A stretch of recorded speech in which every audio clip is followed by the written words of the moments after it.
Detik mencekam gondola jatuh di Bali, tali baja putus sampai terjun bebas. Sebuah lift terbuka jatuh dan menewaskan 5 orang karyawan di sebuah resort di Banjar Kedewatan Land, Desa Kedewatan, Kecamatan Ubud, Kabupaten Gianyar, Bali pada Jumat 1 September 2023 sekitar pukul 1. Kapolsek Ubud Kompol Imade Udar mengungkapkan kronologi jatuhnya lift di Bali yang menewaskan 5 orang. Insiden ini bermula saat 5 orang karyawan hendak naik ke atas menggunakan lift terbuka. Saat hendak sampai di atas atau titik pemberhentian lift, tali penarik yang terbuat dari baja tiba-tiba terputus sehingga tabung lift terjun bebas ke bawah.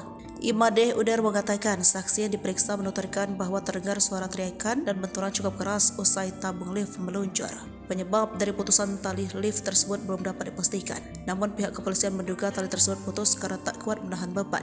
Akibat peristiwa tersebut, 2 korban inisial KH dan SPBAK tewas di lokasi kejadian. Sedangkan 3 korban lainnya inisial NLP, IWAS, dan KYP meninggal dunia setelah mendapatkan perawatan medis. Hasil olah tempat kejadian perkara menunjukkan bahwa rel lift terbuka itu memiliki panjang sekitar 60 meter dengan kemiringan 35 derajat. Diketahui resort terbuka dibangun di atas tebing. Biasanya lift digunakan oleh tamu dan karyawan sebagai sarana untuk mengakses resort. Dengan jatuhnya lift tersebut, tabung lift hancur dan pecah. Pagar pengaman yang terbuat dari kayu hancur dan lantai tembok pengaman rusak. Saat ini polisi menyelidiki adanya unsur kelalaian dari pihak manajemen dan teknisi resort yang tidak rutin merawat dan memeriksa kondisi lift.